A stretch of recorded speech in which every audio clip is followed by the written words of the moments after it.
Well, you're actually the reason why Michael Clark Duncan became an actor. Yeah. You forced him into it. Yep. Man, like this like a full circle thing. Like, okay, I met Michael Clark Duncan through Frankie. Frankie Lyles. Michael Clark Duncan was living on Frankie's couch, right? And Frankie had, Frankie lived on right there on Willis, not too far from here. And I was introduced to Michael. Michael was, I mean, it was rough. He was like, sometimes he was staying in his own storage facility.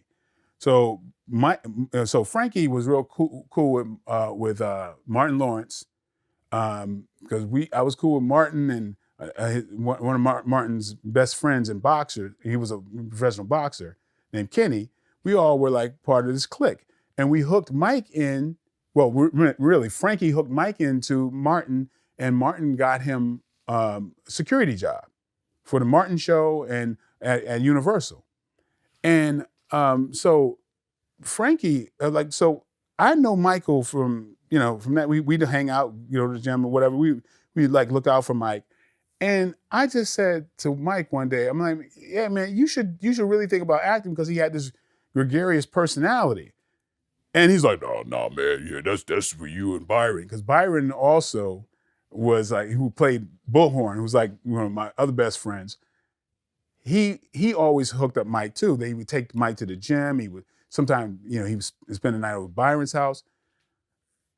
I took Mike Duncan to a guy named Alan Asher, who did portfolios or headshots for $40-something. And I stood there and I made Mike take pictures, and I made him pose shirtless with a football. If Alan Asher is out there, yes, Asher, Mike has a football just so you can see the size difference. And then I gave Mike my resume. And I'm like, nobody's gonna care, nobody's gonna check out this resume. We changed one word from White to Duncan. That's all it was. And I said, because of your personality, people are gonna like you because of that. And so we started, I hooked him in. Another buddy of mine hooked him with Dolores Robinson, who's Holly Robinson's mom. And I'm telling you, within a couple of months, the first thing Mike got was a walk-on role on the Jamie Foxx show. And 5 months later, he was in Armageddon. Well, he was in Friday. Friday. Yeah, the movie Friday. Okay. He was in it. I didn't realize that. Yeah, remember when Debo knocks out Red? Uh-huh. And they're all playing dice? Uh-huh. Michael Clark Duncan is right there playing dice with him. Maybe. I mean, definitely. Yeah. I didn't. He didn't say anything. He was like, "Oh, that might have been some background work or whatever." But I'm just talking about as far as Armageddon was his first. Yeah. Yeah. So right after then, Mike started rolling. I mean, we have barbecues, and I don't care if you're talking about chicken. Mike would be like, yeah, speaking of chicken, Tom Hanks and I'm like, we'd be like, stop that shit, man. The Green Mile. Yeah. Yeah. Well, that's he just went like this. That's when he went over the top. Yeah. When he did the Green Mile, he was actually nominated for an Academy Award. Yeah. Best Supporting Actor. Mike just, and Frankie and Byron got a little bit salty with him because he kind of was acting a little brand new. And then Mike would say things on Jay Leno or whatever, some talk shows, and he'd change up his background a little bit. I was like, okay, that's cool. If you created a different background, I started acting or whatever, that is all good, because that's my friend, man. It's like, you ain't got to shout me out. My thing is like, I did this, because I felt like you know me. I'm like, if I could help, man, that's part of who I am. So, but I was always proud that I had that I kind of got Mike into it. I was a little mad at Mike only when he would change up the story a little bit too much. Like he would say that he was, that he was sleeping on my couch. Nah, Frankie and Byron really was looking out for him. I just kind of was like, hey man, kind of introduced him to the acting thing. But the only time I really, really got salty is because Sammy McKinney, who's our friend that hooked him with his manager, was ill. And the only thing I ever asked Mike, I never asked for anything. I'm like, call Sam. He hadn't heard from you in years, man. And just tell him, hey, whatever, and just thank him, whatever. And I don't think he did that, which kind of rubbed me the wrong way. And I was like, okay, do your thing. But I was always proud of the hand I had in helping him on his way, because I mean that still makes me proud to this day. Well, he died in 2012 at the age of 54. Yeah, that's really young, bro. Man, I'm telling you something, man. That ego shit.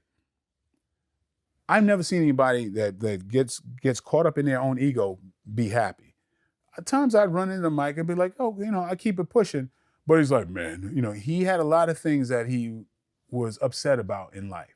Really? Yeah, but it all made sense because there's people that was really looking out for you. And I snapped one time because we were on the phone and he's like, hey man, I got a gym at the house, you gotta come hang out. And he said something, and he said the words, my good friend The Rock. And I was like, I lost it. I was like, I lost it. And I'm like, your good friend The Rock? I don't want to speak, I'm not trying to speak ill of the dead, but this is just what I'm saying. It's just about loving the people who got your back. Frankie's your good friend. Byron's your good friend. Dwayne Johnson, I think, is an exemplary person, personally, from my perspective. We have a lot of mutual friends. But when he said, my good friend, I'm like, I don't know if he knows you like everybody else, or when you talk throwing Tom Hanks' name. I love the brother, but he got caught up in what that whole Hollywood thing is. It's the same thing that people say, well, damn, Mike, how come you're not much further than you? It's all good, man, because I love the people I'm around. I love being able to look at myself in the mirror. And I never sold out to have some Hollywood mogul. And there's a lot of them that wanted to have me in their entourage and say, I got one of them. And I'm like, I ain't your friend, man. I ain't your friend. Thank you for the invite, but nah, man. It's just like, hey, if we talking about some business stuff, that's cool. But nah. I never once hung out with somebody because of their influence, and I'm glad I didn't, because I got where I am based on my own talent and effort, and I made good friends, real friends. And that whole, you hear about this, it's who you know in Hollywood. If you want to play that game, but that game comes at a cost. I ain't paid that cost, which I'm glad. Okay, I just found out something interesting as I'm talking to you. Michael was engaged to Omarosa. Yes, he was. Who was part of Trump's cabinet. Mm-hmm. And apparently after he died, she was under suspicion for changing his will. Did you know about this? Yeah. I heard that, yeah. You know about this, huh? Kind of goes with the territory, right? I mean, you know what I'm saying? It's like, hey, there's a lot of stories like that. There's a lot of movies that made of things like that. But really, when it comes down to it, man, you're lucky to have people in your corner, people that you love and love you. I don't give a shit. That's the thing that's most important. I don't care if you're a billionaire or whatever. It don't mean nothing to me. It's about the people I love and who love me. Plain and simple, right? So a lot of people don't, unfortunately, they learn the hard way, and they wrap themselves around people, entourages, and people that build up their ego and tell them, yeah, you're right, and all that type of stuff. I've seen it happen too many times. And nobody's happy surrounding themselves with a bunch of ass kissers. Yeah, I mean, not only was she suspected of changing his will. They also claimed that Omarosa manipulated Duncan in his final days, lied about her engagement, and sold his belongings without the family's knowledge. I don't know. She was selling his stuff off as he was about to die. Okay. I don't know. I didn't. This is who was helping to run our country.